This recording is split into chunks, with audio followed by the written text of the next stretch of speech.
got it. Pero otras veces no es tan así, digamos, y la compañía como que pasa factura por esa idiosincrasia emprendedora, o se hace difícil y demás. Y ahí es donde viene la gran disyuntiva, el famoso when to found, o cuándo fundar, digamos, ¿no? Y ahí es donde se empieza a generar una dinámica que yo tengo para compartirles, digamos, algunas ideas de esto de when to found, digamos, ¿no? Como para ir charlando entre todos. ¿Ahí se ve, Anita? Sí, perfecto, José.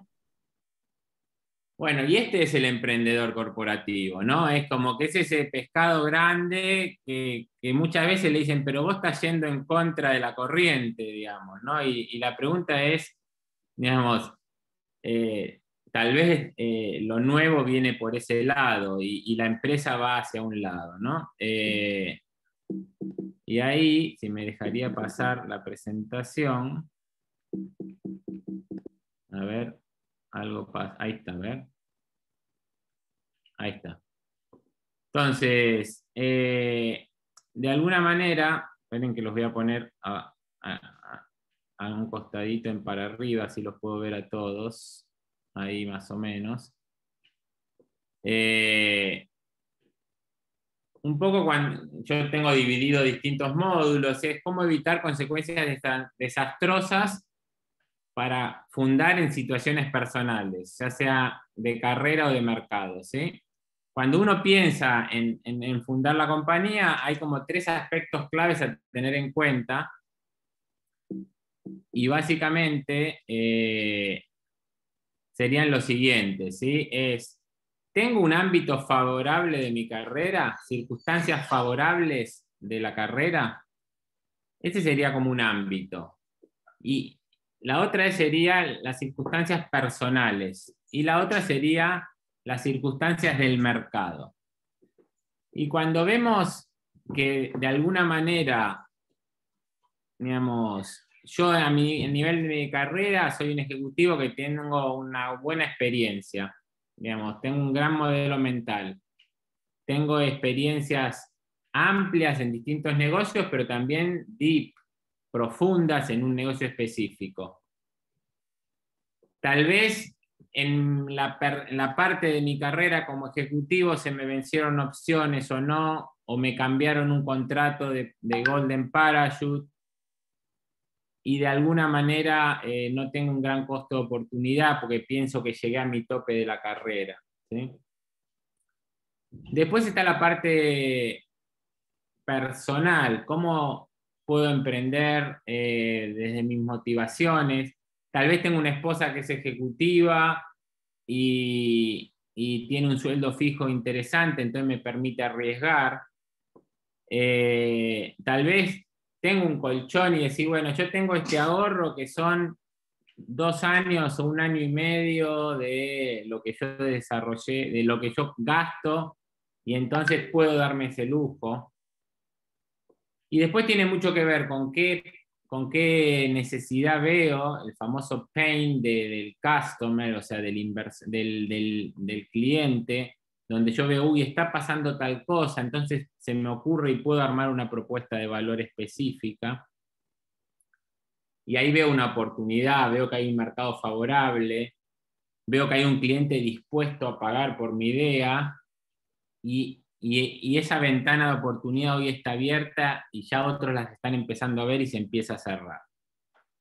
Y de alguna manera ahí es donde, digamos, yo puedo ir combinando, y lo óptimo sería ser un ejecutivo que tenga experiencia y tenga bajo costo de oportunidad, tener, digamos, una situación favorable, ya sea de la dinámica familiar, porque mis hijos están más grandes, no demandan tanto, porque el emprendimiento me va a demandar, porque mi esposa me apoya, porque tengo un ahorro, y tengo esta idea de negocios, tengo esta oportunidad que estoy visualizando.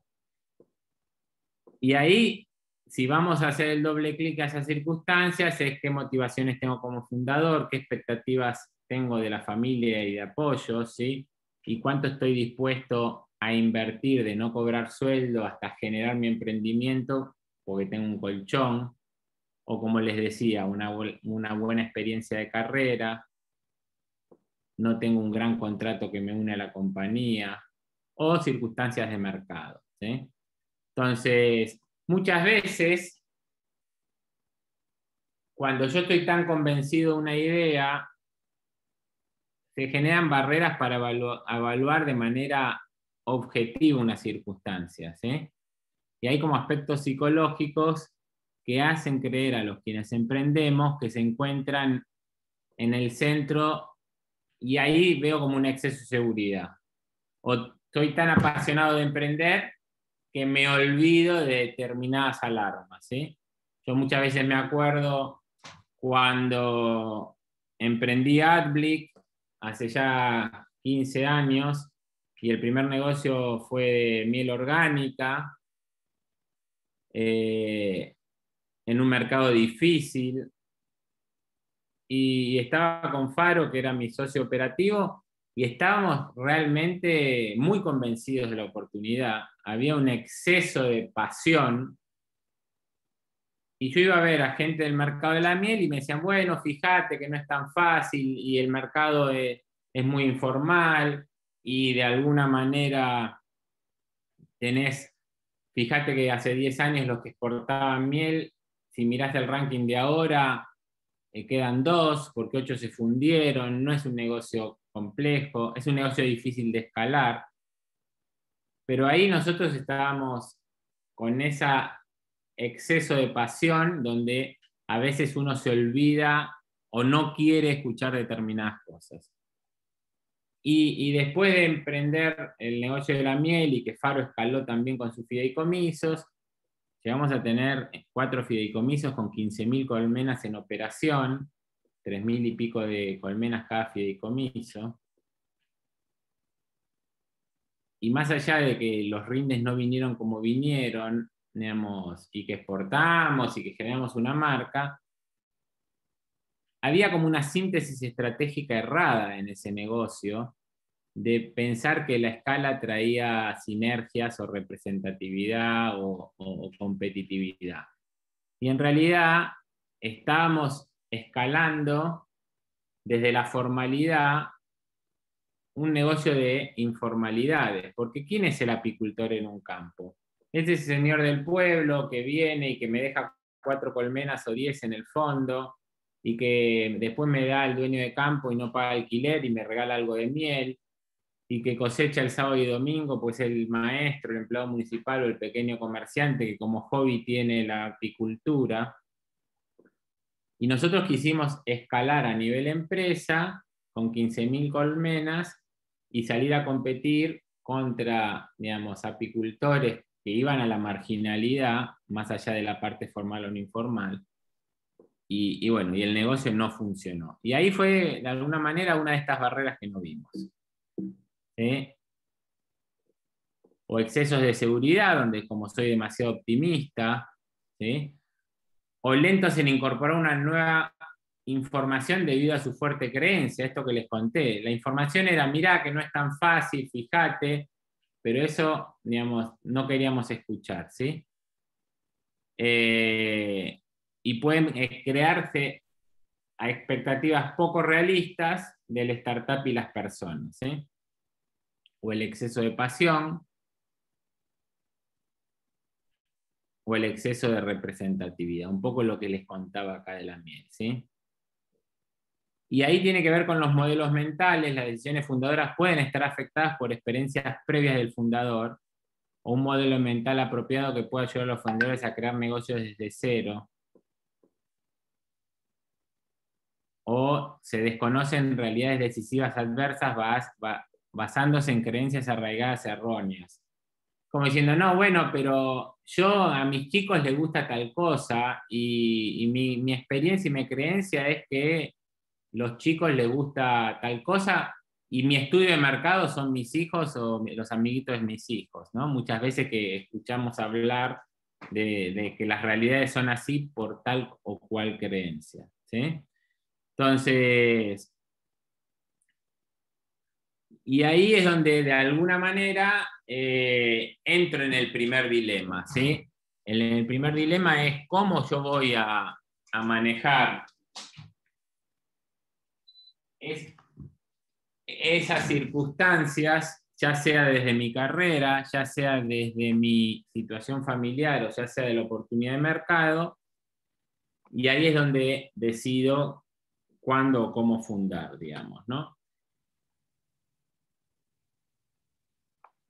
Preguntas, hasta acá, ¿alguien se vio reconocido? Digamos, los que son emprendedores o fundadores o los que fueron intrapreneurs, digamos, así no lo hacemos tan mono hablado. ¿Alguien quiere comentar algo hasta acá? ¿Alguien se anima? Andrés Oliver lo tengo en la sala, que vivió la experiencia de la miel, cargando las colmenas. No sé si está sin cámara. ¿Cómo va a estar sin cámara, Oliver? No sé si me da Ah, nostalgia o malos recuerdos, sinceramente.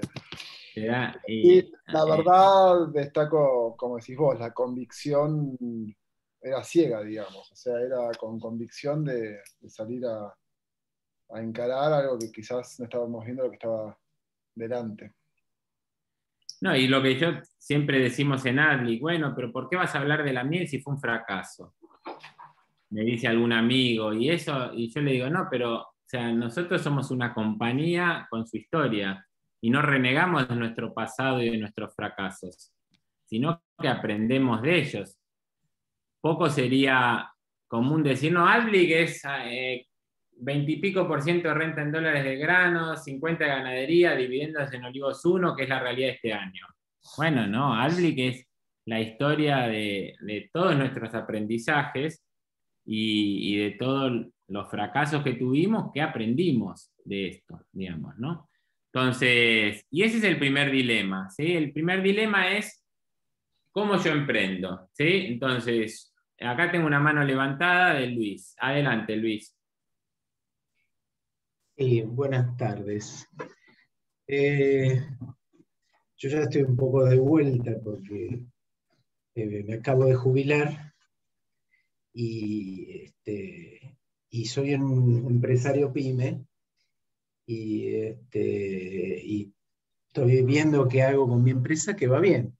Pero creo que también hay que tener en cuenta, y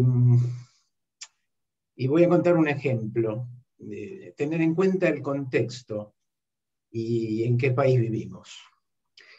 En enero de 2002, yo me fui con mi mujer y mi hijo en casa rodante, eludiendo piquetes, con la plata justa para las vacaciones a la Patagonia, sabiendo que al volver iba a despedir los 5 empleados que tenía y que iba a salir yo a vender con una valijita. En el interín y la sucesión de presidentes, llegamos a Villa Traful y encuentro un diario que dice, bueno, el presidente en ese momento, que era Dualde, devaluó. Y yo le dije a mi mujer, bueno, zafamos. Y efectivamente, cuando volvimos en febrero, marzo, todavía no llamaban ni los acreedores, pero en abril empezaron a llamar los clientes. Y en junio era viento en popa. Y 4 años después compré la empresa de un colega competidor. Y bueno, idas y vueltas. Lo que quiero decir es que el contexto condiciona fuertemente y hace que una buena gestión profesional y con todos los atributos que uno puede haber aprendido en su carrera profesional y con experiencia en el mercado, puedan naufragar, y también que gente incompetente tenga éxito. O sea, lo que vos planteás es muy interesante, pero hay que ponerlo también en el contexto en el que vivimos, en lo aleatorio que es que hoy no te dejan exportar carne y vos a lo mejor hiciste toda una inversión para exportar carne. No, Y no, así desde en todos ya. los órdenes. Si querés, hacemos doble clic a esto. ¿Sí? O sea, hoy estamos yendo a la teoría básica de cómo fundar y qué dilemas tiene un emprendedor. Y ese emprendedor está situado en un país normal, que justamente no es Argentina, ¿no? O sea, ese emprendedor está sentado en Suiza, o está sentado en Singapur, o está sentado en Silicon Valley, en California, y tiene estos dilemas. Como todos sabemos, los emprendedores y empresarios argentinos no solo tenemos que barrer, disolver la propuesta de valor, el customer pain, las variables claves del negocio y los dilemas que vamos a ver de lo que es emprender y las relaciones, sino que todo eso es que a los que les gusta navegar, en vez de estar navegando en un mar planchado y que viene una brisita que no te hace dar calor y que está el sol, estamos en The Perfect Storm, ¿no? George Clooney en La Tormenta Perfecta, ¿se acuerdan? No. Eso es Argentina. Hablaba hace un rato con Marcelo Elizondo, que es la persona seguramente conocen, que más sabe de exportación de la Argentina, un referente, que va a estar cerrando Argentina Visión 2040 este año. Este año vamos a hablar de agronegocios y economía de alimentos, las marcas del y hacia el mundo. Entonces, vamos a dar ejemplos de cómo construir marca país y cómo agregar valor a la agroindustria a través de las marcas, pero a su vez, contaba un poco esto. Si yo soy exportador de vinos y exporto solamente toda mi producción y le exporto a Japón y le exporto, digamos, a las tiendas de Estados Unidos mi Malbec, y se le ocurre al gobierno planchar el dólar y tener 30% de inflación en dólares, como pasó en los últimos 12 meses, yo voy a tener que aumentar 30% mi precio al supermercadista de UK, y cuando le digan, no, che, ¿sabés que Kicillof o ahora Guzmán planchó el dólar porque hay elecciones y a mí no me dan los costos y te aumento 30%, el comprador de Tokio me va a decir, me pone la máquina de la risa y me va a decir, no, yo a los australianos le compro los mismos $8 la botella, tengo a los sudafricanos que quieren entrar a los mismos 7,50, vienen de Napa Valley a $9, y yo te compraba el Malbec a 7 trapiche y estoy de acuerdo, pero no te lo voy a comprar a 10, digamos, porque Kicillof planchó el dólar. Bueno, esas son nosotros hablamos en Adblick de estar haciendo negocios en una macro que corcovea. Es como que Pablo, que sabe de caballos, me subieron a un árabe y que está a medio domar, digamos. ¿Y cómo hago yo para mantenerme en esa silla, en esa montura, con ese potro que está corcoveando todo el tiempo? Y lo puedo bancar. Y muchas veces pasa lo que vos decís, me tira, y yo soy un excelente jinete y me tiró el caballo. Pero bueno, eso es un poco esas tres variables desde la circunstancia primera y personal de cuándo fundar, ¿sí? Y la segunda disyuntiva que se nos ofrece, o el segundo dilema es, bueno, decidí ahora fundar, ¿sí? La pregunta es, ¿solo founder? O sea, ¿fundo solo o fundo con otras personas, con los famosos co-founders, ¿sí? Y ahí es donde empiezo a generar se me abren un montón de variables, ¿sí? Porque yo puedo ser muy bueno y tener muy buenas habilidades, pero de alguna manera siempre tengo mis anclas. Todos nosotros somos muy buenos en algo, pero después tenemos nuestro punto ciego, nuestra parte más débil, que nosotros le llamamos en la jerga mis anclas. Entonces, yo voy a salir de mis debilidades siendo una fortaleza, y la verdad que no. Lo que muchas veces tengo que lograr como emprendedor o como persona es tratar de navegar con esas anclas levantadas, o sea, aunque sea que no vayan arrastrando contra el fondo del mar, digamos, ¿no? Pero nunca van a ser mis velas, nunca van a ser. Y ahí es donde viene la oportunidad de complementarme, decir, bueno, si yo salgo a buscar socios, que son mis co-founders, para emprender ya no solo, sino con otros socios, ¿cómo hago para elegir a esos socios? ¿En función a qué variables? ¿En función a que son amigos? ¿O en función a mis habilidades complementarias o no? ¿Qué es lo que tienen que tener esos socios? Y ahí, digamos, empezamos a decir, bueno, un socio puede ser un amigo, un socio puede ser un familiar, un socio puede ser un ex compañero de trabajo que trabajó conmigo, o un socio puede ser un desconocido que es amigo de un amigo, que es totalmente desconocido, pero que por algún motivo nos lleva, ¿sí? Entonces, como introducción a este bloque, o este mini bloque, digamos, tengo un videíto. Yo esta materia que preparé, que se dio el año pasado, que hacía varios años que la quería armar y nunca tuve tiempo, salió muy bien el año pasado entre los alumnos del DIAE, de los EMBAs, y un referente de donde armé toda esta materia es un profesor que yo tuve en Harvard en el año 2012, que es un especialista y que escribió el libro donde estamos charlando y donde se basa en los Founders Dilemma en función a su investigación empírica de más de 8.000 casos, dado que este señor, aparte de ser egresado de Harvard, hizo un doctorado en Harvard, y su tesis fue Los dilemas de los fundadores, y después se quedó como profesor full de este tema, ¿sí?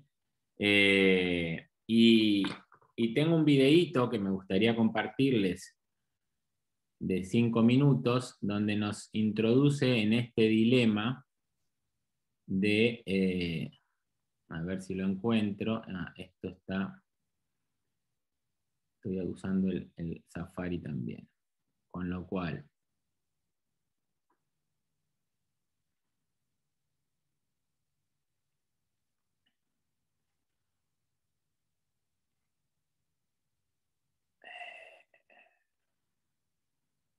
Safari, a ver acá.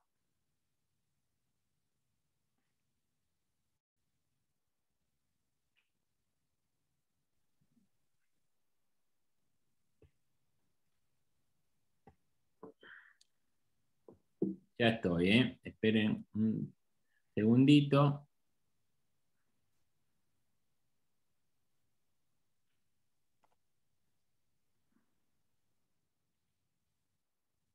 ¿Cómo hacer para compartir desde acá está, Safari? ¿Ahí se ve? Sí, José, se ve. Anita. Sí, se ve. Bueno, este es un inglés que se entiende muy bien, pero para quien no entiendan inglés, están los subtítulos abajo y están en castellano automático, que son bastante precisos, ¿sí?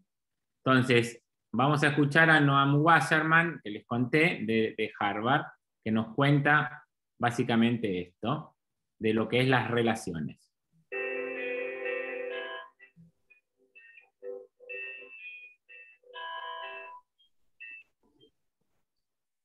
Along the bottom here is the aging of the venture. Over at 0 on the left is when it is founded, and then as it is playing out, as it is aging over time. As you go higher up on this is the stability of the founding team.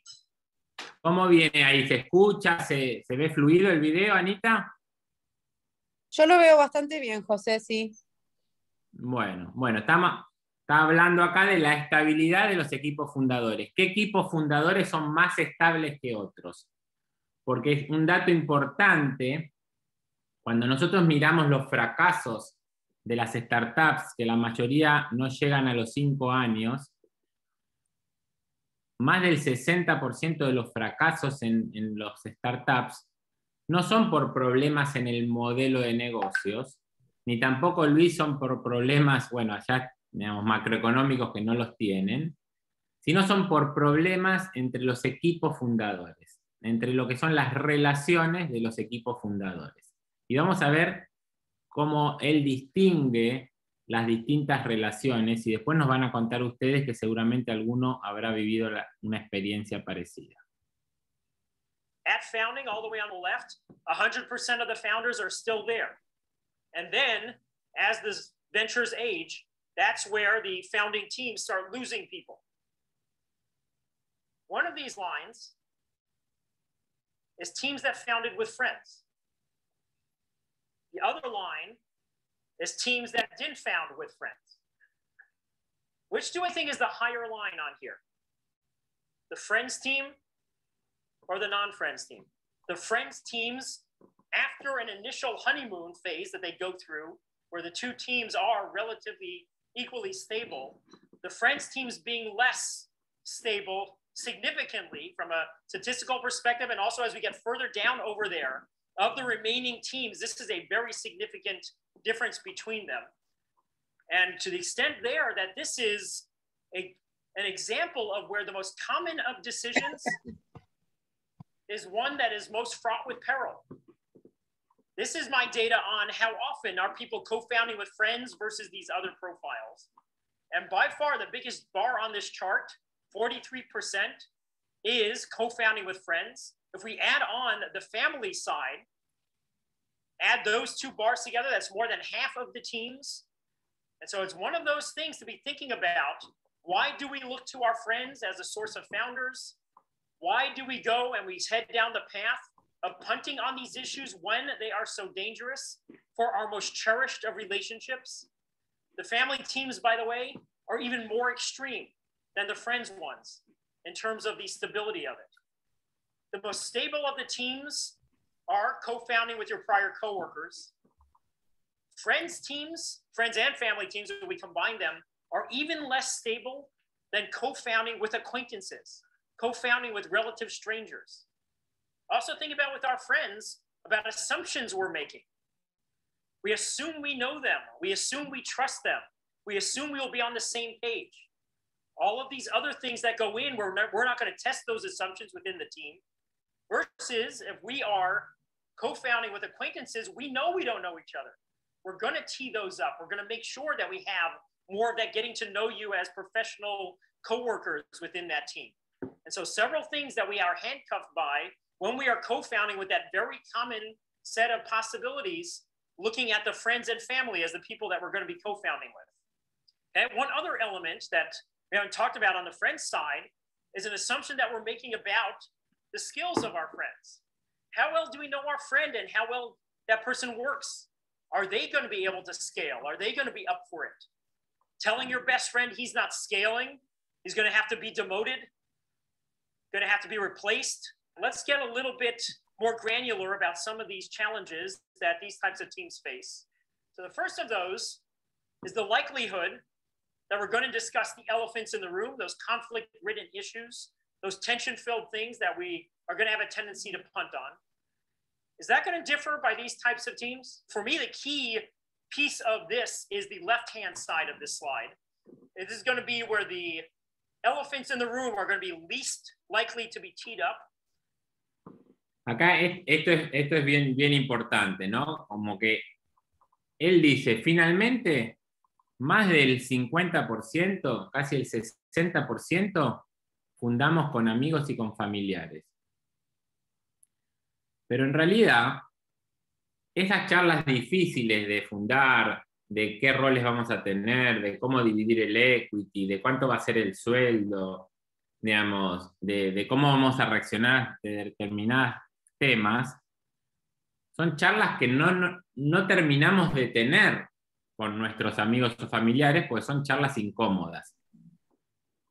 Por eso habla de likelihood of discarding elephant, o sea, no terminamos discutiendo lo que hay que discutir, y eso nos genera este gap, digamos, que es jugar con fuego, que ahí lo va a seguir explicando. En el fondo, parece más sencillo porque estoy emprendiendo con un amigo y qué divertido, y no termino de saber en lo profesional qué habilidades tiene, cuánto me complementan o no del todo, y dejo muchas cosas sin hablar. Second element, the damage if things blow up. If things blow up within the relationship in the venture, the repercussions on the outside. What is this going to look like across these different types of teams? To me, the divergence between the two of these, something that I call the playing with fire gap. And so the critical thing is, when we are dealing with teams at that left end, to keep in mind both sides of the playing with fire gap and find ways to reduce that gap. Find ways to push up that likelihood of discussing the elephants, push downwards the repercussions on the personal side for if things blow up within the venture. If we can harness the potential glory of the left side here, to me, the left side here is the high variance. The economists would call it high beta in terms of where it can go. It can either be the most glorious of teams or it can be the most disastrous of teams. And that by hopefully going and creating these firewalls, forcing those conversations, reducing the playing with fire gap, that's where we can hopefully cut off the bottom end of that distribution so that more of those friends and family teams can see that glory happen. Bueno, y esto es bien interesante, ¿no? Es bien interesante. Yo tengo varios casos para contarle, y un poco lo que, digamos, hoy vamos a ver algunas pastillitas de estos dos primeros temas, y ¿cuántos somos hoy? 50 en la sala. Después, al final de esta hora que le vamos a dedicar a esto, nos van a decir si les parece o no, y cómo les gustaría seguir con esto, porque hay muchísima tela para cortar. El primer ejemplo que se me viene a la cabeza es parte de lo que es la historia de Adbly Granos, donde Adbly Granos fue un desprendimiento como sociedad de Adbly Agro. El negocio de granos incorporó a los operadores, digamos, que hacían muy bien su trabajo, que eran Pancho Piñeiro y Mariana Nomdedeu, donde vimos que había una oportunidad importante para escalar el negocio, y ahí teníamos ese problema, porque ellos, Pancho es cuñado mío y Mariana es la esposa de Pancho, entonces era cómo emprender, darle más volumen al negocio de siembras, emprendiendo en familia, ¿sí? Y qué cosas había que charlar y qué cosas no había que charlar, y de alguna manera lo que se detectó rápidamente es que si no armábamos un board y una mesa más amplia, esos problemas de playing with fire eran grandes y nos podíamos quemar con fuego. Y ahí es donde invitamos, esto estoy hablando hace 10 años, a fin de la campaña 2, invitamos a 3 directores externos que los alineamos por 3 años con la compañía, que fueron Pablo Calviño, especialista CREA, Alejandro Carrera, especialista de estrategia de Corporate Governance y de Agro del IAE, y Renato Falvo, que en ese momento era CEO de Alicorp, la compañía más grande de alimentación de América Latina, y manejaba 7 países. Donde ellos 3 tenían como hobby, les gustaba mucho el agro, más allá de que Pablo vivía de ser consultor del agro, y a su vez tenían habilidades totalmente complementarias, que a su vez nuestras habilidades de Pancho, Mariana y mía también eran complementarias. Y ahí es donde le dimos una estabilidad en ese gobierno, donde había 3 personas externas y nosotros 3, con la complementariedad, y la discusión fue discutir visión. Es decir, bueno, ¿qué compañía queremos tener? Donde ya tenemos 6 personas que tienen habilidades totalmente complementarias, donde eso genera una gran oportunidad. Y obviamente coincidir en los valores, compartir valores. Si uno quiere vender el cereal en negro, digamos, si es un pirata y yo manejo plata de inversores, yo nunca hubiera aceptado, digamos, tener una compañía mitad blanca, mitad negra. Entonces, como que si uno no comparte visión, valores, no hay nada más que hablar. Uno tiene que, además de compartir valores, consensuar una visión y buscar socios y co-founders que tengan habilidades complementarias. Y ahí es donde se hace esa sinergia. Hay un caso muy paradigmático que viene en esta clase, digamos, que se llama Apple Core, que tiene 7 paginitas, que es un dilema que tuvieron los dos Steve. Steve Jobs, si ustedes recordarán, fundador de Apple, en realidad fundó con Steve Wozniak, otro amigo que le llevaba 2 años a él, que fue presentado por un amigo en común y llegaron a ser mejores amigos.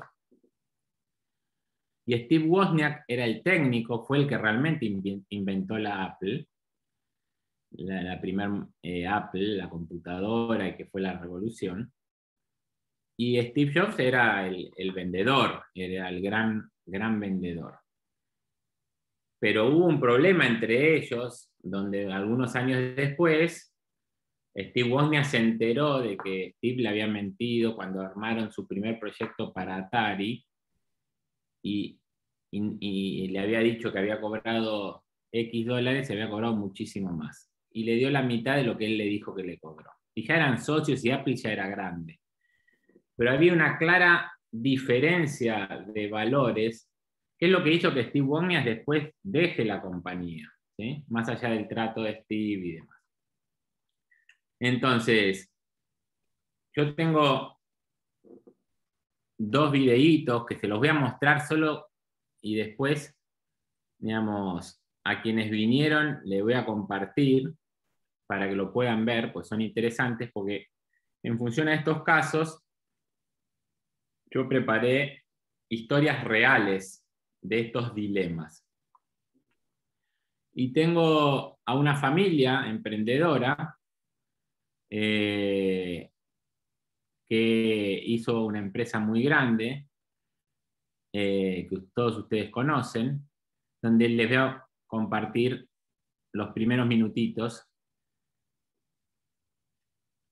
que no es este, que es este. Ahí se ve, Anita, ¿qué estás viendo? Estoy viendo el video de Grobocopatel, ¿puede ser? Perfecto. Entonces, vamos a mostrarle lo siguiente.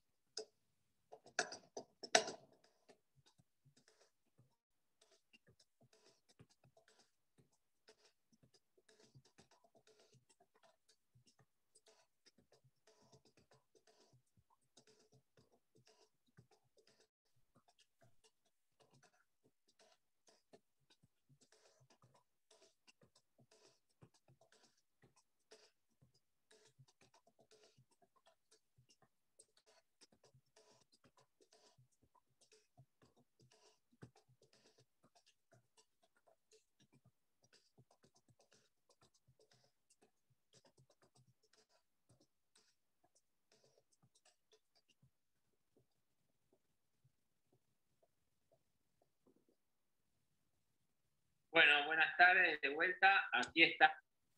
Estos son, de alguna manera, las preguntas iniciales que yo les planteé a ellos. Hay una cuarta emprendedora, que es Matilde, que por problemas de agendas no pudo participar.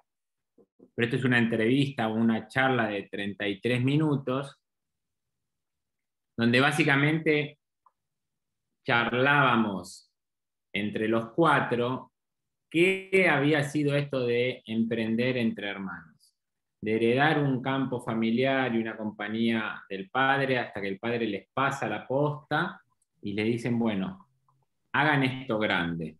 Y cómo manejaron sus complementariedades y cómo manejaron esas relaciones para que no explote por el aire la compañía y puedan trascender tantos años de hacer una compañía con mucho valor, digamos, y llegar a vender la compañía, algunos de ellos, otros se quedaron con algunas partes, digamos, ¿no? Y de alguna manera, si vemos un poco la síntesis final, ¿cuáles son los highlights de que ellos nos cuentan, ¿sí? Y la verdad que el techo es difícil de encontrar, y así que así fue el caso de ustedes como familia emprendedora. Así que bueno, les mando un abrazo muy fuerte a los tres. Un abrazo para Matilde, que seguramente va a ver este video. Y bueno, y como siempre, Gustavo, gracias por la buena onda y haber convocado a tus hermanas en algo tan íntimo. Para mí es un regalo. Así que un abrazo fuerte. Gracias. Chao, chao.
Así que bueno, acá habla mucho esto de que decíamos de cómo tener esas charlas, de cómo escribir acuerdos, de cómo armar esos gobiernos corporativos.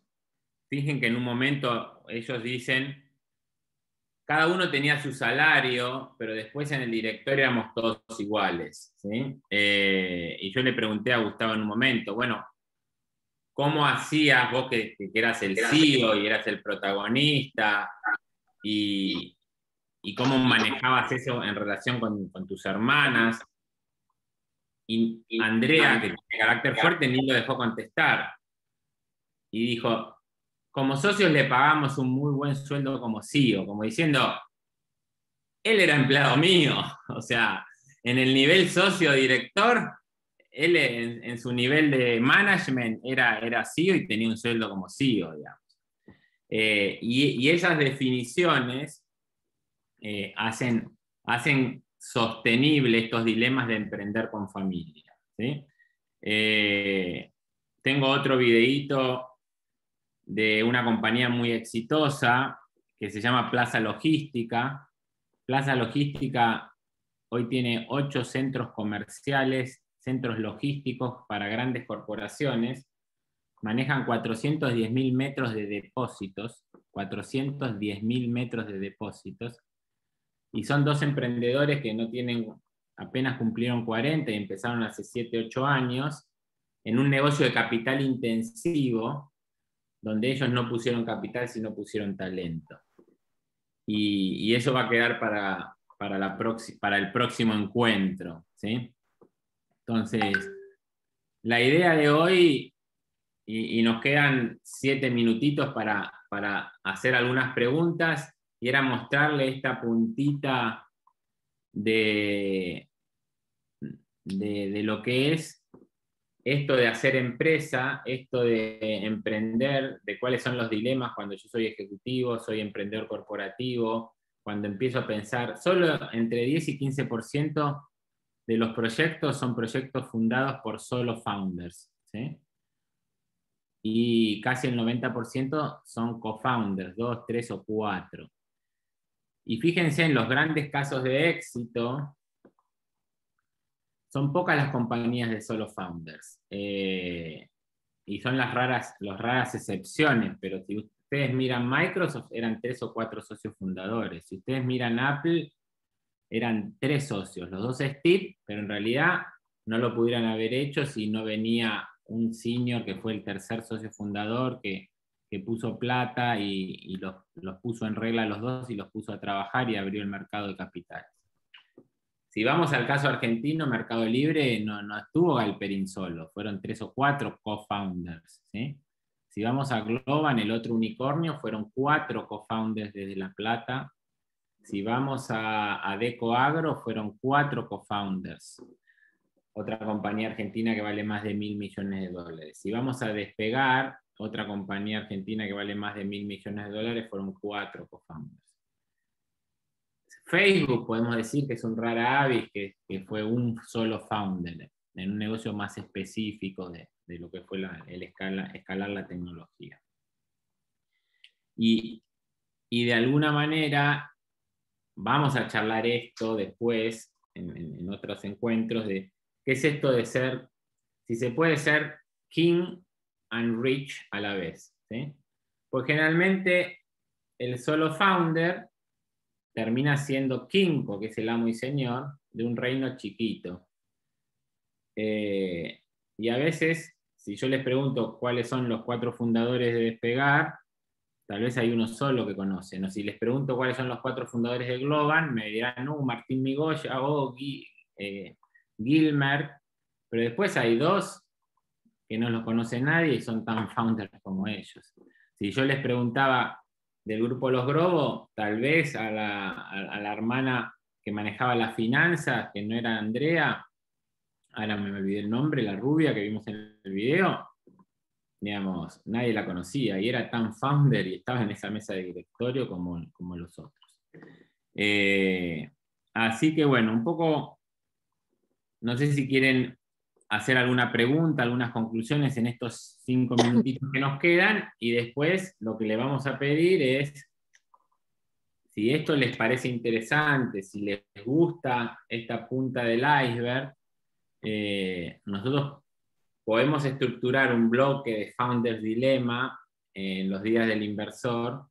Tal vez va a haber otro tema central, pero después quedarnos los que les interese el tema de 7 a 8, digamos, o de 7 y media a 8 y media, e ir compartiéndoles a ustedes todo este desarrollo de lo que es la problemática, no solo de los founders, sino de las relaciones, de cuando tengo que hacer el equity split y qué pasa con la división de equity, cómo me conviene hacerlo, de cómo son los primeros hirings y los gerentes que voy tomando, cómo es la relación con el mercado de capitales y con los investors, ¿sí?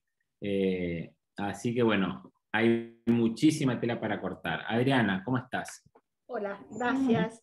Es muy interesado lo que digo, realmente me interesa mucho que continúes en futuras reuniones con el tema de los dilemas de los founders. En el pasado me ha tocado, no sé si decir asesorar, aconsejar en alguna startup con muy malos resultados, así que me resulta de una manera muy egoísta, muy necesaria tus explicaciones. Gracias. Bueno, gracias Adriana. No, la verdad que yo armé 9 videos de estos de 20, entre 20 y 30 minutos con problemas específicos, desde el emprendedor corporativo, que hoy no hablamos, hasta emprender en amigos, emprender con familia, emprender solo, la mirada del inversor. Yo soy un apasionado de esto, digamos, y me encanta. Y el otro día hablando con Ana de que podíamos charlar y algo distinto, le dije, bueno, podemos introducir el tema de los Founders Dilemma, ya sea porque muchos son posibles emprendedores, otros son emprendedores que tuvieron estas problemáticas y se sienten identificados, otros pueden estar en una etapa de repensar su carrera o de repensar, digamos, si van a emprender o no. Y bueno, y de alguna manera generar este espacio más íntimo entre los socios inversores de Adblick, que realmente les pueda interesar y seguir profundizando esto. Así que bueno, ya a mí me asignaron hasta las 7, si no Ana me corta el aire, como dirían en Telenoche. Vieron que el otro día la Nata se peleó, hizo un minuto de silencio en Radio Mitre porque Longobardi le entregó el programa más tarde. Así que, digamos, yo ya Así estoy... es. Tenemos igual una pregunta de Ariel antes, José. Bueno, cerramos con Ariel. Bueno, ¿qué tal? Buenas tardes. Bueno, en principio, sí, muy interesante, sinceramente, la charla. Es algo muy bueno. Y yo creo que este tema, todos estos aspectos que vos comentás, me parece que acá en el país falta una formación más temprana de los jóvenes, de quienes se van formando en los distintos niveles de educación.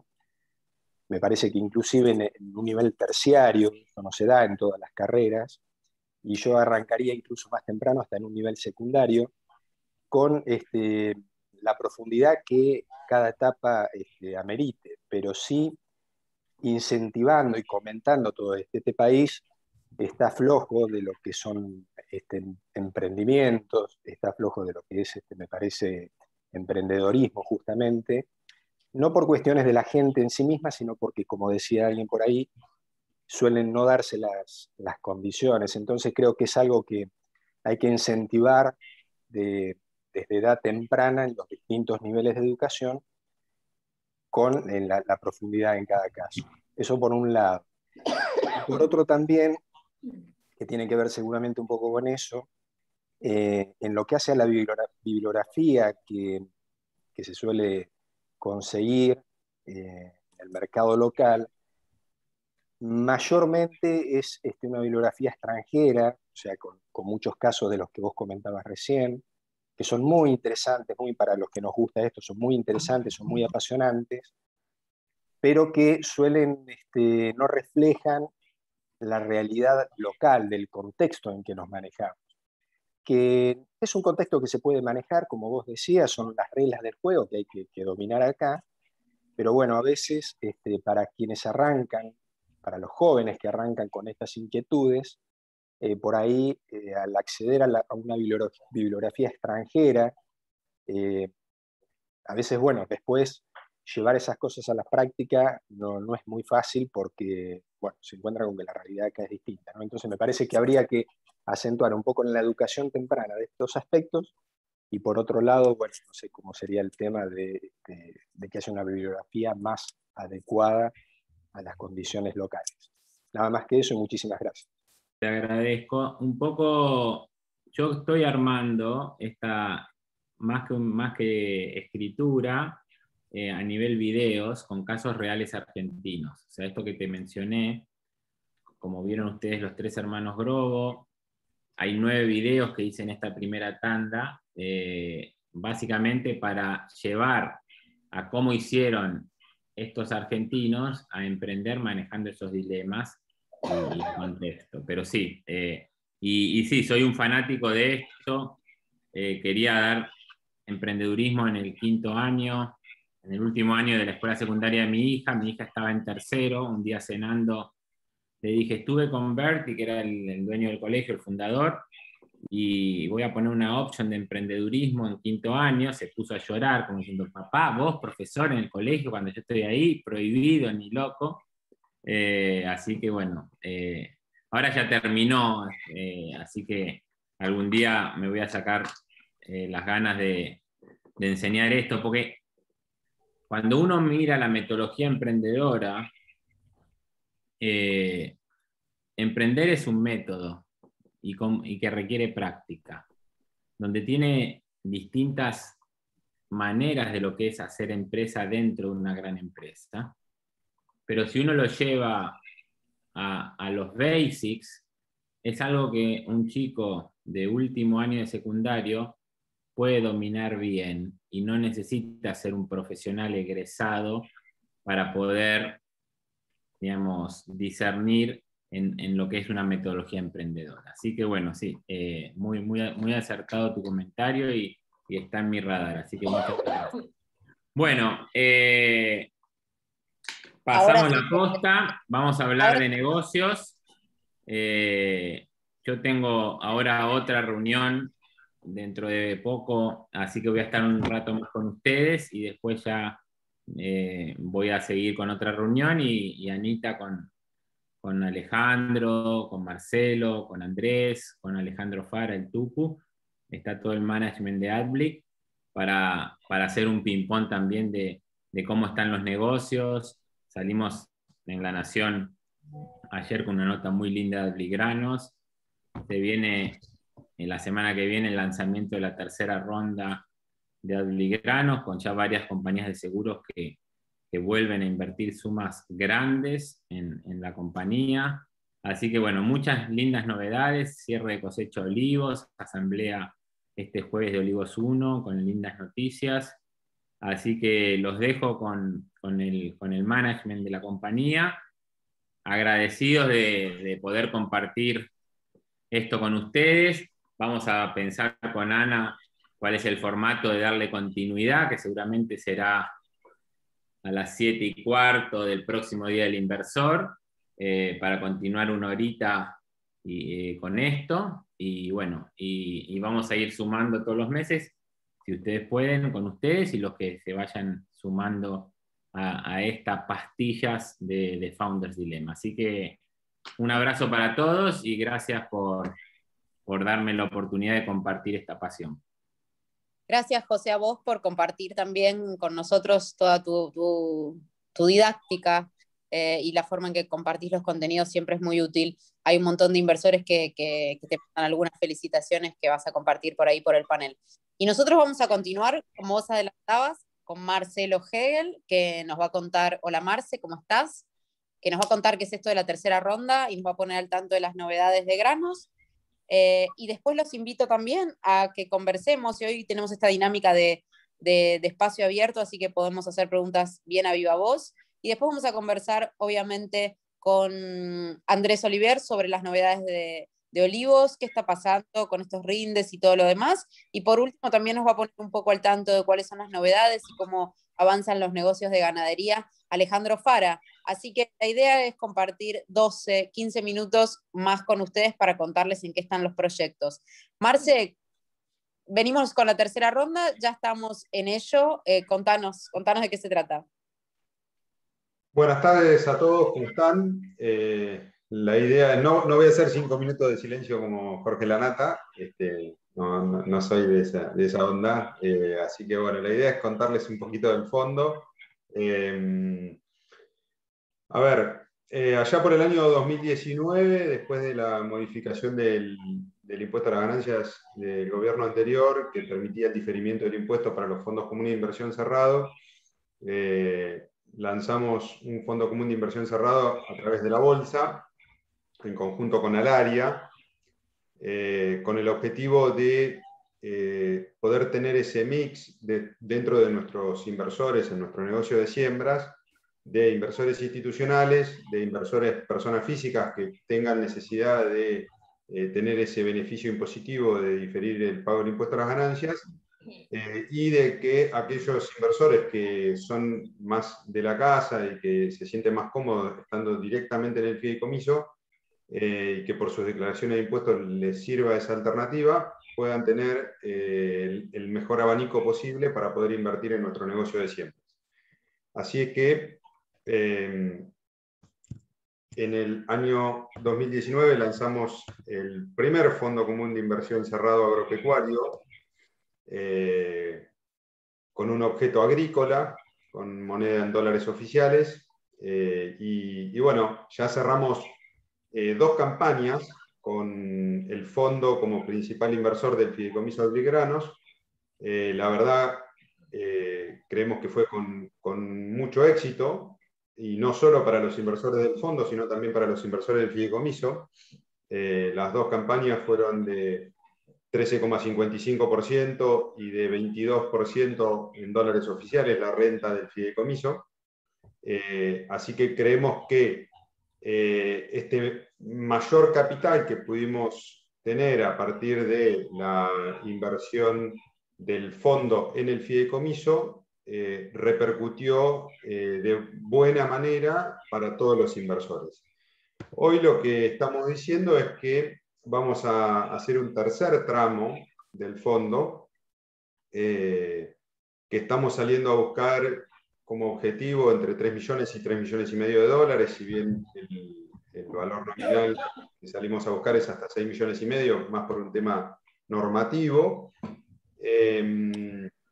Hoy al fondo le quedan 4 años y la moneda es el dólar oficial, como les contaba, con Agraria Fondos en el rol de sociedad gerente, con Comafi como sociedad depositaria, con Tanoira como asesor legal, con Deloitte, que es auditor del fondo y del fideicomiso. Hoy tenemos un objetivo que el fondo va a invertir en el fideicomiso, que esperamos hacer 42.500 hectáreas de piso, ¿no? Hoy nosotros en el fideicomiso ya tenemos 43.500 hectáreas arrendadas, que de alguna manera son teóricas porque después se terminan ajustando en función de las efectivamente sembradas. Nosotros creemos que sigue siendo un negocio que permite diversificar bien las carteras, en el caso de los inversores institucionales, pero también de los inversores en general. Hoy no hay productos en el mercado que te permitan invertir en dólares oficiales con rentas buscadas de arriba de los 2 dígitos. Cuando uno busca en el mercado productos en dólares oficiales, en todo lo que son obligaciones negociables y los productos que están en ese tipo de monedas, el promedio de renta busca con suerte 4 o 5 puntos de renta. Obviamente son productos distintos, pero para nosotros es importante, de alguna manera, como decimos con José siempre, evangelizar al mercado y que empiecen a animarse a invertir en este tipo de productos, que creemos que debería haber muchos más en el mercado de capitales. Hoy el mercado de capitales ofrece muy pocos productos de este tipo y creemos que eso repercute en la baja inversión en la economía real que hay, ¿no? O sea, la falta de inversión en la Argentina no solo está relacionada con la falta de inversión externa, sino con la falta de inversión interna, y eso tiene que ver con la falta de productos, obviamente con un gobierno o con gobiernos a lo largo de estos últimos años que no ayudan a la inversión, pero necesitamos un mercado de capitales con una dinámica mucho más potente en canalizar inversión en la economía real, y creemos que nuestro producto es innovador en ese sentido porque de una manera muy rápida permite captar fondos en el mercado de capitales y canalizarlos hacia la economía real, en este caso la agricultura, de una manera muy ágil. Además, yendo un poco a lo que es la renta del producto, que está bueno también para los inversores del fideicomiso, ¿no? Esta es la renta del fideicomiso de las últimas 6 campañas. Fíjense que tenemos una sola campaña negativa, que fue allá por la campaña 17-18, de una seca histórica, con 2 últimas campañas excelentes en mi manera de ver, pero además con un producto que le ganó todos los años en la inflación, a la inflación aún en el año de renta negativa, con lo cual nos parece que es un producto para diversificar la cartera de inversión, ya sea de una persona física o un inversor minorista, como de un inversor institucional, muy interesante. Para esta campaña, el fideicomiso, como les decía, está invirtiendo 42.500 hectáreas distribuidas entre lo que nosotros llamamos las cuencas y mar y sierras, que a lo largo de los años hemos probado que son 2 zonas que funcionan de manera contracíclica, climáticamente hablando, y eso nos permite, sin ir a sembrar, a salir a zonas muy lejanas, poder tener diversificación climática en nuestra cartera. Y la verdad es que otra vez este año las zonas funcionaron muy bien y nos permitieron tener rindes por encima de lo presupuestado. Yendo un poco además a qué es lo que estamos buscando hacer con el mayor capital que está generando hoy el fideicomiso, especialmente a través del fondo, pero también a través de todos los inversores. Hemos tenido una altísima capitalización de renta en la campaña 2021, así que también es una manera de reconocer este medio a todos los inversores que siguen confiando en nosotros y capitalizan su renta. Lo que nosotros buscamos para esta campaña es desarrollar 4 verticales, obviamente siempre manteniendo la producción y comercialización de granos en campos arrendados, que es nuestro negocio core y lo va a seguir siendo, pero también desarrollar verticales que nos permitan, en aquellos años donde el clima no acompañe, poder tener una mayor estabilidad en la renta, ¿sí? O sea, nuestro objetivo es dar 2 dígitos de renta en promedio 5 años vista para adelante. ¿Qué quiere decir esto? Que en 5 años hacia adelante nuestro objetivo es dar en promedio más de 10% de renta. Eso es lo que buscamos como negocio de siembra, ¿sí? Para eso lo que queremos es poder dar una mayor estabilidad en la renta, desarrollando nuestros verticales de insumos y servicios, de originación y trading, y de producción y comercialización, con productores asociados en zonas diversas que nos permitan mixear aún más nuestro riesgo climático.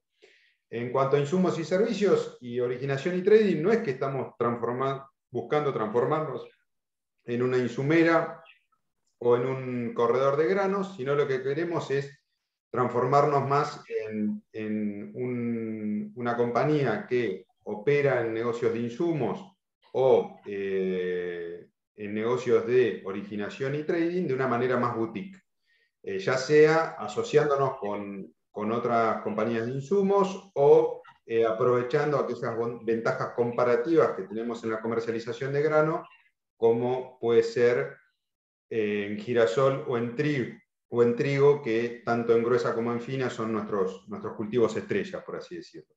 Así que, bueno, este es un poco el resumen que les quería contar de lo que es el fondo, pero también ampliarlo un poco a todos los inversores.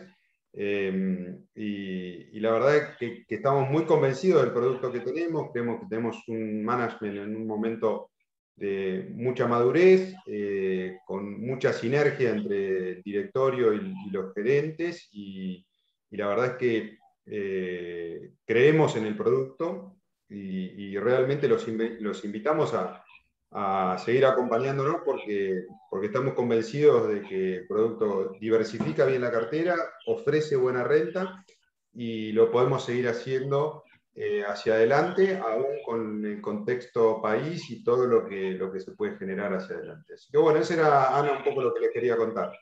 Y queda muy poquito tiempo, porque en realidad ahora pronto ya vamos a suscribir la tercera ronda hasta que nos contabas, y definitivamente solamente hasta mediados, fines de septiembre va a estar disponible ingresar en este negocio por esta temporada. Exactamente. Así que bueno, Ana, no sé si Muchas gracias. quiere preguntar algo o avanzamos, como quieran. Por ahí alguien quiere hacer alguna pregunta viva. Vos, tengo algunas manos, a ver. Dame un segundo, Marce. Tengo a Ariel. Ariel, ¿vos querés preguntar algo? ¿O el la mano? No, quedó así, no sé si toqué algo o qué, pero no.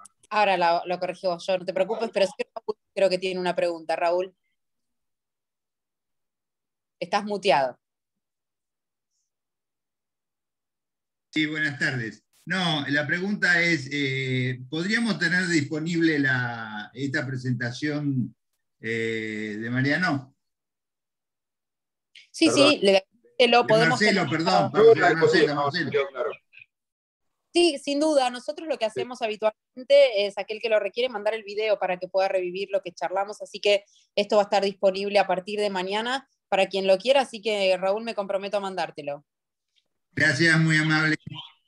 Adicionalmente les comento así muy breve, seguramente la semana que viene vamos a estar enviando el news a los inversores con la información de detalle respecto de la renta y cómo vamos a pagar la renta de la campaña 2021. Perfecto, gracias. Este aviso parroquial está buenísimo.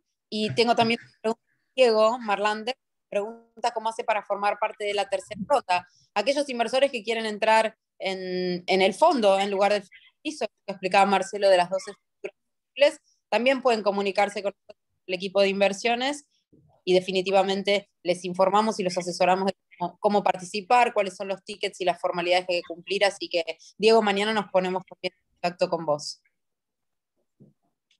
Bueno, bueno, muchas gracias y avancemos, ¿no? Con Andrés o con...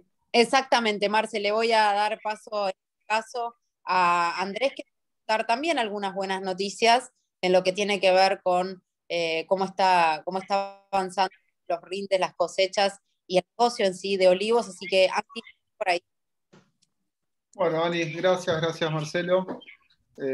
Sí, como decía Ana, hemos terminado la cosecha de los 2 olivos, Áblico Olivos 1 y Áblico Olivos 2, y estaremos convocando a una asamblea este jueves, pasado mañana, de Olivos 1 y dentro de un mes de Olivos 2. Nada, para contar un poco el devenir del negocio y ver los pasos a seguir al respecto.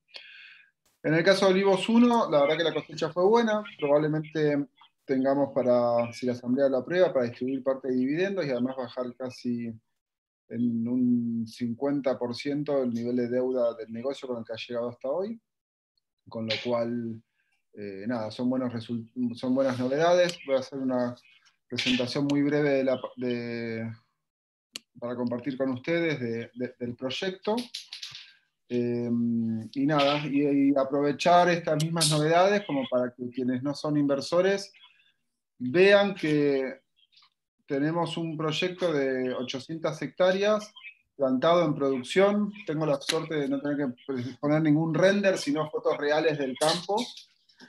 Y nada, como muchos activos en la Argentina, hablábamos el otro día con Alejandro Fara que el Banco Galicia vale más los terrenos que las acciones del banco, digamos, vale más sus activos que las acciones, y así hay muchos activos en la Argentina en este contexto. Y me remontaba un poco a los orígenes de las reuniones con José en su momento cuando salíamos a buscar inversores para Áblico Olivos 1, que planteábamos siempre que era un negocio con una estructura de costos fija anual relativamente chica comparado con la inversión, donde es un negocio donde tenemos que salir a buscar una renta de alrededor de $1.800 anuales, y que hay pocos negocios en Argentina donde en un escenario pesimista de una caída del precio del 30% y de una caída de la producción, recién entras en zona donde se te empieza a lacerar el capital de trabajo de ese año. La verdad que cualquier otro de estos negocios agropecuarios que hemos estado hablando hoy, una caída de precio del 30% o una caída de la producción del 30% ya es entrar en zonas de pérdida del capital, digamos, ¿no? Cosa que ocurre en el año pasado. De hecho, Áblico Olivos 1 tuvo un 30% menos de precio y tuvo una caída muy fuerte en la producción por problemas climáticos. Pero bueno, con algo de financiación con proveedores y con algo de caja que quedaba el año anterior, atravesó un año entero más, y este año vamos a tener la suerte de tener una asamblea para ver de una posibilidad de distribuir dividendos y cancelar deuda. Pero lo importante de este cuadro es que estos son los valores que uno podría esperar de renta en una hectárea de olivos en producción, como la que está hoy Olivos 1 y como la que esperamos que esté Olivos 2 en 2 años, donde anualmente tenemos que salir a buscar una renta entre $1.500 y $1.800 por hectárea, y particularmente este año, $3.600 fue lo que dejó limpios Áblico Olivos, el EBITDA de Áblico Olivos 1 por hectárea. Negocio que hoy estamos pensando en invertir en una hectárea, en el caso de Olivos 2, a $10.000 oficiales, o sea que años como este, en 3 años se pagaría toda la inversión. Y en el caso de Olivos 1, la asamblea seguramente resuelva no vender más, pero estaban en venta en $16.000 la hectárea. Y esta es un poco la oportunidad de inversión también. Nos quedan 4 hectáreas, Olivos 2 va a convocar a asamblea el 23 de septiembre. Estas 4 hectáreas que están a este valor, $10.484, te da una renta en dólares oficiales del 11%, pero la verdad que uno lo está integrando en dólares oficiales. Si uno lo piensa en dólares billetes, está invirtiendo a $6.000, y como decía hoy antes con el paralelismo con el Banco Galicia, son activos que están muy baratos y que uno puede esperar una renta, ya sea porque se queda esperando la producción, que debería estar en 2 años como Adblick Olivos 1 y con estas novedades, o simplemente esperándolo para a que en 3 o 4 años poder venderlo a otra persona que esté interesada en comprarlo y que esa persona obtenga una renta del 11%, jugando a que se unan las brechas y ganarle una diferencia comprando hoy un activo en dólares y que lo pueda vender. Lo último que pensaba también es que siempre cuando hablábamos de la venta de estos negocios con José, allá por 10 años atrás, hablábamos también del producto. Es un producto que se exporta, nosotros este año hemos exportado parte, con un valor agregado de mucho valor por tonelada transportada, con lo cual la incidencia del flete es muy baja, que es uno de los principales costos de la Argentina. Para este producto pensamos que una tonelada de aceite este año valió $4.000 y el flete estábamos hablando de $200 por tonelada, puesto el FOB, digamos, con lo cual tiene una incidencia muy chica en el costo total del producto. Y eso brevemente sería un poco lo que quería contarles, digamos. Hoy tenemos esta suerte de que Olivos 1 tuvo un resultado por hectárea, un EBITDA de $3.600, llegó con deuda a esta situación de negocio, pero este año, pasado mañana, la Asamblea tendrá que resolver qué hacemos con ese dinero disponible, proyectando ya llegar hasta la próxima cosecha con $470.000 de caja disponible al inicio de la próxima cosecha. O sea, ya estamos pensando que tenemos eso disponible para tomar decisiones entre cancelación de deuda, que además vence el año próximo esa deuda, y posible distribución de dividendos. Ani, con eso, no sé si hay alguna consulta, alguien quise ser breve. Muchas gracias. Gracias, Andy. Fuiste súper breve en esta oportunidad. Creo que sí. A ver, Raúl, ¿vos seguís con la mano levantada en la pregunta anterior o querés hacerle una pregunta 3 también? No, quedó levantada. Disculpa. No, no hay problema. Nos quedan detalles de la dinámica de hoy que fue especial y por eso preguntaba y prefería consultar. Andy, gracias por las también buenas noticias, seguidamente a granos. Es verdad, tenemos poquitas hectáreas disponibles a este precio y ya luego esperaremos a que la Asamblea determine el nuevo valor, pero es una buena noticia que esto, que esto prosiga, que haya buenos resultados y que el negocio sea hoy una gran oportunidad para entrar a Olivos definitivamente para aquel que lo está pensando. Así que mil gracias. Y gracias a ustedes, gente, y bueno, a los que son inversores de Olivos 1 nos vemos pasado mañana, y a los que estaban evaluando invertir en Olivos 2, recordad esto, que quedan estas 4 hectáreas, y este precio seguramente suba, porque hoy tenía un hermano vendiéndose al lado, que tenía un precio que seguramente salga al mercado pasado mañana, con lo cual automáticamente la idea es subir el precio de estas hectáreas también. Así es, súper miles de gracias. Te despido a vos, digamos, en este caso, y le doy paso también a Alejandro para que nos cuente algunas novedades de Adblick Ganadería, en qué estamos, cuáles son las nuevas. Bueno, ¿cómo andamos? Compartir. ¿Qué haces, Ale? ¿Todo bien? Buenas tardes, buenas noches y gracias a los que se quedaron. Sumo ahí a lo que mostraba recién Andrés, que tuve la suerte de visitar la finca hace poco, y la verdad que uno empieza a ver todo lo que fue hablando los últimos años en cuanto al potencial productivo que tiene la finca, ¿no? Hoy la realidad es que Olivos 1 ya es un proyecto hecho y derecho que mostró totalmente el potencial productivo. La verdad que fue un año excepcional para los que recibieron el news de Olivos 1 y los que van a recibir el news de Olivos 2 próximamente. Van a ver lo que significó esta cosecha en cuanto a número, la cantidad de camiones que se movieron, los kilómetros que se recorrieron dentro de la finca, la cantidad de kilos que se levantaron. Y bueno, y eso nos pone muy optimistas también en cuanto a Olivos 2, entendiendo que es el hermano menor, como comentaba Andrés, que viene unos años detrás en cuanto a llegar a punto de equilibrio, y que hoy esta campaña ya tuvo una muy buena cosecha, ¿no? Así que simplemente sumar eso a lo que comentaba Andrés. Bueno, para no aburrirlos demasiado con ganadería, la idea era poder repasar un poquito, perdón que estoy con el té, era poder repasar un poquito cómo venía este año. Van a estar recibiendo seguramente las próximas semanas el news. Tenemos ahora cierre trimestral a fin de este mes, con lo cual estamos esperando ese corte para poder enviar las novedades. Primero les quiero compartir una pequeña presentación. Ahí se ve, Ani, ¿no? Sí, perfecto, Ale, no en pantalla completa todavía. Bueno, ahí vamos en pantalla completa. Esto es un poquito donde Ahora sí. estamos ubicados hoy con la hacienda. Estamos en el medio de la etapa de transición entre lo que es la hacienda que se encierra terminada las pasturas de fines de verano, se encierra en hotelería, se engorda y se vende siempre en esta época, y estamos reconvirtiéndonos a entrar a nuevos campos de recría llegada la primavera, y algunas oportunidades que estamos viendo en la actualidad por un poco el contexto que se da, ¿no? Hoy tenemos físicamente 4.362 cabezas distribuidas principalmente en Salta, donde están en una recría, mucha hotelería en Santa Fe, en un feedlot de primer nivel, que es Conecar para aquellos que están en el rubro tal vez lo conozcan, donde hay gran parte de la hacienda que estuvimos recriando en algunos campos en Buenos Aires y en la hacienda del norte también, próxima a venderse. Terminando también de vender hacienda que se está recriando para mercado interno en Catamarca. Un campo chiquito que tomamos acá cerca en Buenos Aires para poder organizar algún evento también y poder tener un campo cerca para poder juntarnos y reunirnos.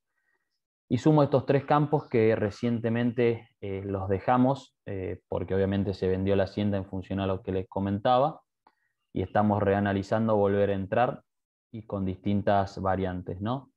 Estos que les comentaba son los 4 primeros donde hoy tenemos hacienda, y estos 3 donde se está analizando el reingreso. Los 2 primeros, San Luis y Saladillo, Buenos Aires, con la posibilidad de hacer un esquema directamente a terminación, comprar animales algo pesados, 240, 250, 260 kilos, que entren directamente a feedlot y puedan engordarse para venderse a partir de diciembre, y remarco a partir de diciembre porque estamos viendo un contexto tal vez de precios bajos hasta esa época. Normalmente para esa época, llegada la fiesta, los precios de la carne empiezan a subir por una estacionalidad normal, y vemos también que por un contexto electoral puede darse eso, con lo cual estamos apuntando a comprar hoy, que vemos que hay oportunidades para vender en ese momento. Y otro campo en Lincoln, en la provincia de Buenos Aires, donde nos ha funcionado muy bien la recría, con muy buenas pasturas para entrar ahora en septiembre, entrada la primavera con los nuevos pastos, poder salir en marzo, abril del año que viene cuando termina, y ahí sí volver a encerrar, ¿no? Bueno, estas son algunas fotos de hacienda que tenemos en los distintos campos, que creo que siempre está bueno ver. Y sí comentarles, bueno, el repaso de siempre acerca de lo que es nuestro esquema productivo y nuestro proyecto de inversión en sí, con ese objetivo que siempre tenemos de 10.000, 12.000 terneros a lo largo del año, entre lo que se va comprando y vendiendo.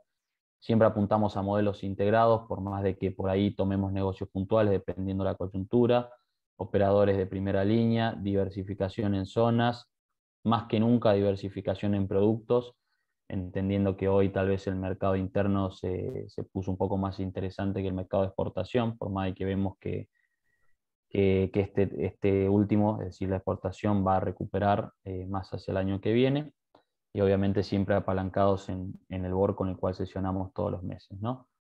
Y bueno, estos son un poquito los drivers que ya todos conocen acerca del proyecto. No mucho más respecto a lo que es la operatoria, el día a día. Tuvimos hace poco cumpliendo los que fueron los rescates del Fondo Común de Inversión que tenemos de ganadería. La verdad que fue todo un proceso complicado, porque fuimos el primer fondo común cerrado de la Argentina que tuvo ronda de rescate. No sé si el primero o el segundo, un inmobiliario que nos ganó por un par de semanas, pero la verdad que afianzando todo ese proceso y mostrando la solvencia del producto, que salió a pagar rentabilidades cercanas al 50% al que el inversor que se quería retirar, y pensando ya también en lo que va a ser la nueva ronda del fondo ganadero, que estamos terminando de analizarla ahí con los colocadores, a ver cuál es el timing más adecuado para el producto. Y bueno, como les decía, replanteando un poquito el esquema productivo en función a la coyuntura, a lo que vamos viendo. Hoy estamos viendo escenarios de corto plazo de esquemas de terminación, poder entrar con animales pesados para vender hacia diciembre en adelante. Y sí, obviamente apostando siempre a las recrías, que para nosotros es el eslabón más productivo de la cadena, entendiendo que ahora en primavera van a aparecer oportunidades para poder recrear esos animales, luego engordarlos y pensar en venderlos dentro de un año o más, con esperemos un contexto distinto o más favorable también, ¿no? Bueno, no los quiero aburrir más con la presentación y dejarlo abierto a preguntas si es que existe alguna.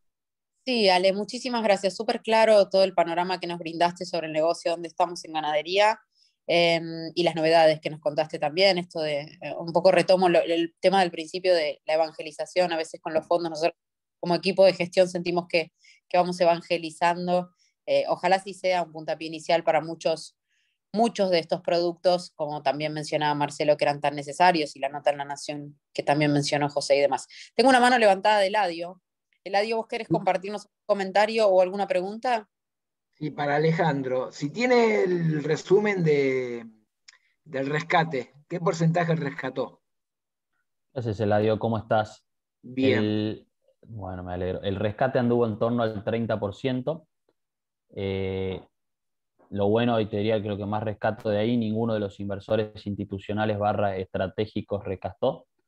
Había mucho inversor muy minorista. Los perfiles, la verdad que uno va entendiendo cómo funcionan los distintos productos y siempre desde Adluy quisimos o pensamos en tener una cartera diversa para las necesidades de todos los inversores, ¿no? El fondo de granos tiene una mirada distinta, el fondo de ganadería se convirtió muy minorista, más que nada entendiendo los colocadores que participaban. Piensen que participó Invertir Online de esta colocación, donde había ticket promedio de 30.000 pesos, donde hubo mucho rescate de ese lado, ante un contexto donde tenemos unas elecciones que se vienen, y un inversor minorista que obtuvo una muy buena renta, con lo cual veíamos un escenario por ese lado. Pero para ir a la respuesta concreta, en torno al 30%. Sí, te hago la pregunta porque vos mencionaste a uno de los colocadores, que es Invertir Online, y yo tengo inversiones ahí y no me gustó la manera en que hablaron del rescate, porque ellos plantearon el rescate como algo que, bueno, podemos reinvertir en tal cosa, ¿sí? Había como un sesgo en la posibilidad de rescate. Mira, ahí, a ver, la verdad que nos sirve muchísimo estos comentarios que nos haces. Es algo que nosotros intentamos avanzar, hemos trabajado muchísimo con Ana lo más que podemos, pero la realidad es que el mercado funciona así y el cliente o el cuotapartista tiene la relación con su comitente, que en este caso es Invertir Online. Nosotros, en el fondo, si bien estamos detrás y el fideicomiso es el activo principal y uno entiende cómo está armado esto, tiene su esquema y su manera y sus burocracias, y es el comitente el que llega al inversor final, ¿no? Incluso sé de inversores que no, de colocadores que no le había ni llegado la comunicación, que tampoco está bueno en ese sentido del otro lado, ¿no?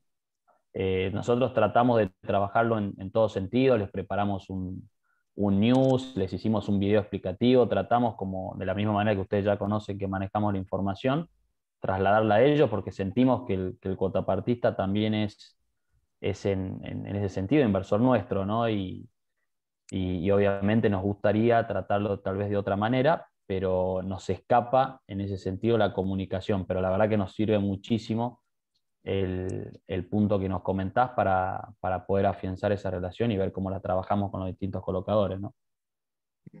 Okay. Bueno, gracias, Eladio. Sí, es tal cual como dice Alejandro, a veces es difícil trabajar ese relacionamiento, pero lo tratamos. Ale, gracias, súper clara tu explicación. No tengo más preguntas abiertas ni más manos levantadas en esta oportunidad, y hemos, bueno, sido bastante ajustados, nos pasamos 7 minutos del compromiso de siempre, así que hoy les queríamos contar, además de ofrecerles esta clase o estos comentarios de José, que son siempre muy interesantes de cómo emprender. Les queríamos contar cuáles eran las novedades de los productos que tenemos activos y obviamente las novedades de los negocios para aquellos que ya están invertidos, que son muchos. Así que sin más, los veremos en la próxima edición del Día del Inversor y estarán recibiendo todas nuestras novedades, video y en las presentaciones para aquellos que nos las han pedido y que mañana entrarán en contacto con el equipo de ejecutivos. Así que, Ale, una vez más, gracias y muchas gracias a todos también por estar ahí una vez más. Buena tarde para todos. Muchas gracias por sumarse. Bueno, hasta luego. Chao, hasta luego a todos.